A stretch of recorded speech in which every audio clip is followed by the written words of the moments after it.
Assalamualaikum warahmatullahi wabarakatuh. Perkenalkan, saya nama Mulyadi, CPG Angkatan 4 dari Kabupaten Karanganyar, kelas 038E dengan PP yaitu Ibu Reni.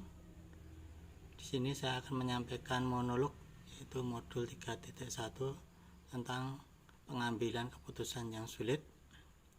Dilema etika adalah benar melawan benar. Contohnya sebuah orang murid yang pandai dalam sebuah olahraga sehingga dia mendapat medali, mendapatkan emas, mengharumkan nama sekolah. Namun ironinya anak tersebut ketinggalan pelajaran karena dia mengikuti kegiatan-kegiatan di luar, sehingga dia dalam keseharian nilainya berkurang, dalam ulangan dia nilainya juga berkurang. Jadi di sini seorang guru itu juga mendapat masukan dari kepala sekolah untuk meluluskan anak tersebut, karena anak tersebut sudah mengharumkan nama sekolah. Sehingga guru juga mendapatkan dilema, apakah dia akan menuruti kepala sekolah, apakah dia harus menilai secara umum, karena kalau dinilai secara umum dia tidak akan lulus karena nilainya kurang, pelajarannya juga berkurang.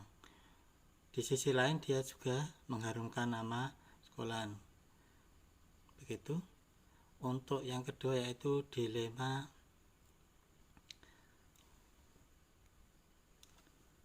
setelah dilema ini yaitu bujukan moral, ya, dimana bujukan moral itu benar melawan salah. Contohnya benar yaitu ada sebuah kasus kita menjelang lebaran seperti ini, guru-guru itu mengharapkan untuk dapat bingkisan lebaran, ya. Kalau di sekolah kami ya seperti gula, teh, sirup dan lain sebagainya.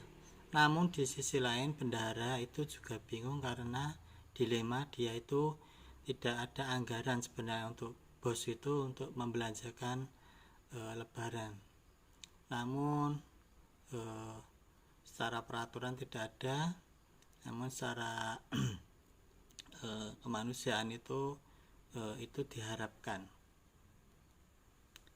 Sehingga ibu kepala sekolah atau bapak kepala sekolah di SD kami itu mengharapkan untuk diadakan bingkisan pada hari lebaran. Namun secara aturan itu sebenarnya tidak ada aturan untuk bos untuk pembelian bingkisan lebaran tersebut. Berikutnya itu 4 paradigma. Yang pertama, individu melawan masyarakat. Kasusnya seperti ini, ada anak yang sering terlambat ke sekolah. Berulang kali kita peringatkan dia terlambat, kedua, tiga, keempat dia terlambat. Namun di sisi lain, anak tersebut kita tanyai sebenarnya ada apa kok setiap hari itu terlambat. Ternyata dia itu adalah anak yang menjadi tumpuan keluarganya, dimana tiap pagi dia terus mengantar makanan ke warung-warung untuk membiayai dia dalam belajar dan dia dalam kehidupan sehari-harinya, karena dia tinggal bersama ibunya dan ibunya tersebut sudah tidak mampu untuk mencari nafkah, sehingga anak tersebut sering terlambat karena dia harus mencari nafkah. Jadi di sisi lain, kalau dipandang kalau masyarakat itu ya melanggar peraturan, ya sebenarnya, karena anak tersebut setiap hari itu terlambat. Namun di sisi lain, secara individu anak tersebut kurang mampu secara ekonomi dan membantu dia dalam belajar dan membantu dalam keluarga sebagai tulang punggung keluarga. Kasus berikutnya yaitu rasa keadilan dan kasih sayang. Rasa keadilan dan kasih sayang. Di sini contohnya ada seorang anak yang gemar, yang cerdas sekali dalam berolahraga, sehingga pada suatu hari dia itu mengambil bola ya. Keesokan hari mengambil bola dia berlatih voli.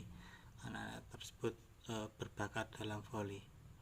Namun di sisi lain dia sebenarnya bukan anak yang kurang beruntung karena keluarganya tidak mampu atau miskin, sehingga dalam pembayaran di sekolah sering terlambat. Di suatu hari anak tersebut setelah jam pulang sekolah, setelah dia bermain bola voli, dia lupa mengembalikan bola voli tersebut, sehingga bola voli tersebut masih tertinggal di halaman. Dan keesokan paginya dia melaporkan bahwa dia telah menghilangkan bola voli tersebut. Saya perintahkan untuk mencari, dan ternyata anak tersebut tidak menemukan bola voli tersebut. Dan sesuai dengan peraturan harusnya dia itu mengganti bola voli tersebut. Namun berhubung dia tidak mampu dan dia tidak malas atau rajin dalam berolahraga, itu menjadi paradigma sendiri. Jadi keadilannya dia harus mengganti, dan kasihannya dia seorang yang gemar atau hobi bermain voli dan dia sangat semangat, sehingga itu menjadi paradigma, yaitu keadilan melawan kasih sayang. Berikutnya yaitu paradigma yang ketiga, kebenaran melawan kesetiaan ya. Contohnya ada teman saya yang bernama Pak Warsito, itu jam 9 itu sudah izin kepada saya untuk merawat istrinya ada di rumah sakit. Teman saya tadi bilang jangan disampaikan kepada ibu kepala sekolah, karena kalau disampaikan dia akan mendapat teguran dan akan dimintai pertanggungjawabannya. Karena dia sudah sering izin, makanya dia nitip sama saya seperti itu. Jadi di sini saya suatu saat pas di kantor dipanggil sama ibu kepala, ditanyai masalah Pak Warsito. Itu Pak Warsito di mana ya?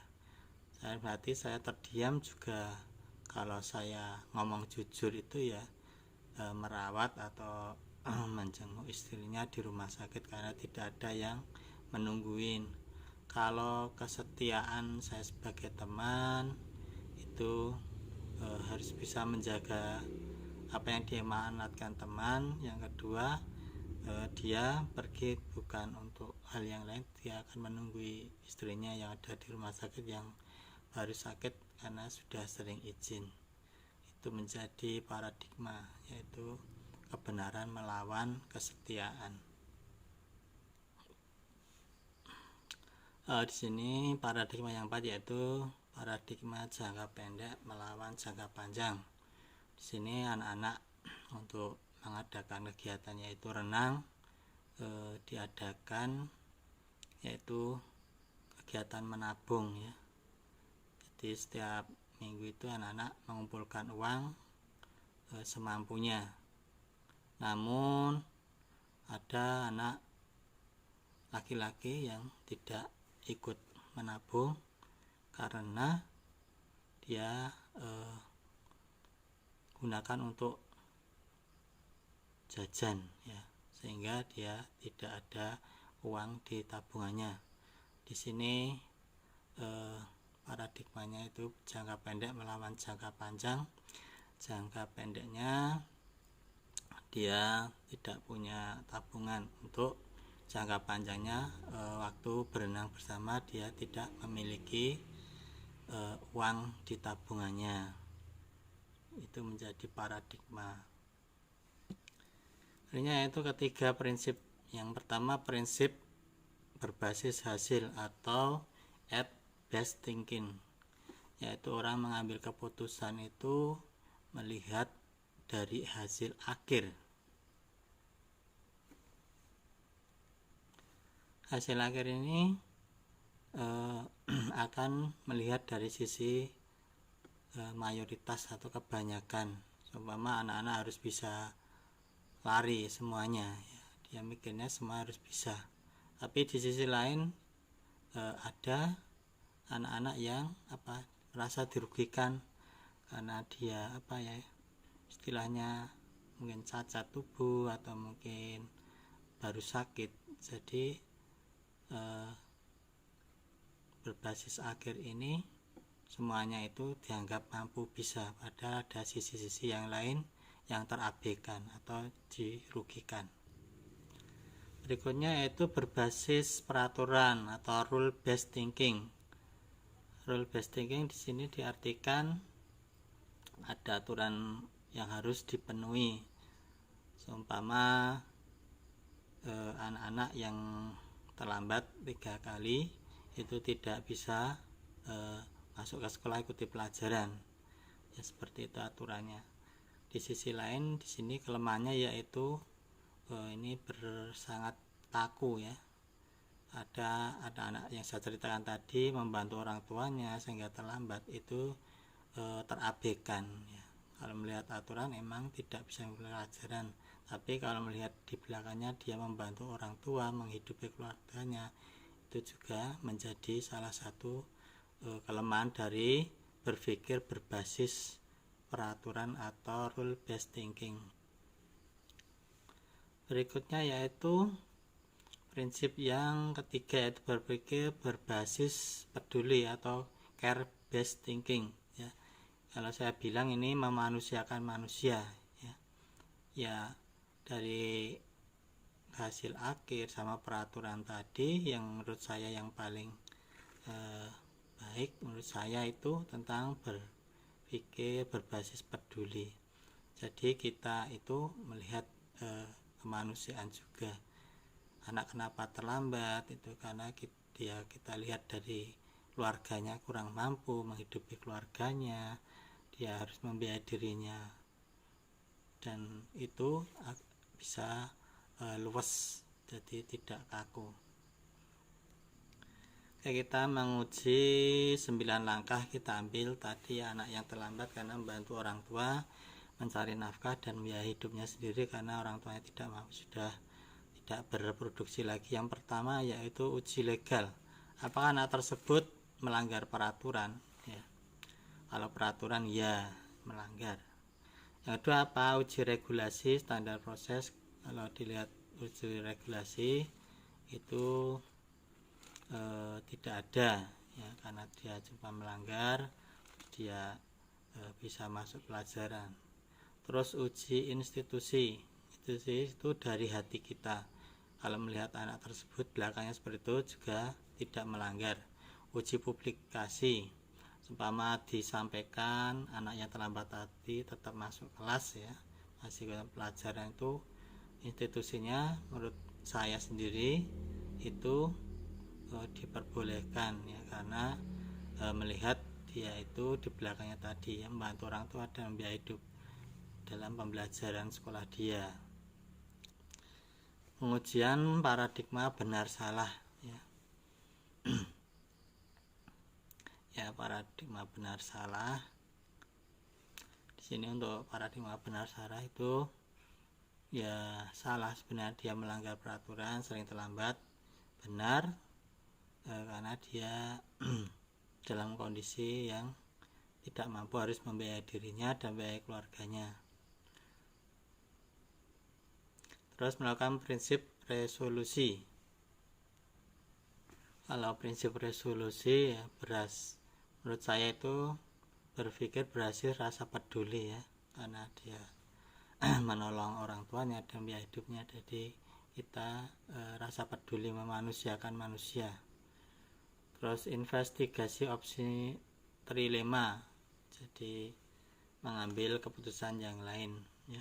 Bisa saja kita mengambil keputusan yaitu anak tersebut disekolahkan di panti asuhan, jadi tidak membebani orang tuanya dan dia sendiri juga akan lebih nyaman karena ada temannya yang mungkin senasib dengan dia di panti asuhan.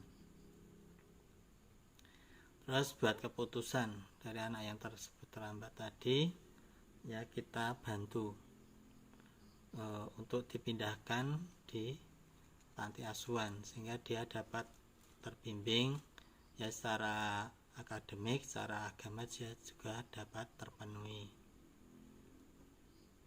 Terus berikutnya itu lihat refleksi keputusan yang saya ambil menurut saya bisa dilaksanakan ya, karena di tempat anak tersebut ada panti asuhan. Untuk mentransfer pengetahuan saya dalam program guru penggerak ini di sekolah saya, yaitu dengan mengadakan studi kasus ya, sehingga secara tidak langsung kita mempraktekkan langsung, tidak cuman berbicara terus di saat itu ada komunitas praktisi saya menyampaikan materi tersebut sehingga dapat dilaksanakan. Kapan mulainya? Ya sudah saya mulai untuk kasus ini, dan insyaallah karena praktisi itu 2 bulan, insyaallah bulan Mei itu saya sampaikan pada forum praktisi. Saya dibutuhkan yaitu teman ya, namanya Bu Anis sama Bu Tris ya, yang memperkuat saya, sama Bu Kepala yang mendampingi saya untuk mengingatkan. Di situ dulu monolog dari saya, mungkin ada salah dan kurangnya mohon maaf. Bila taufik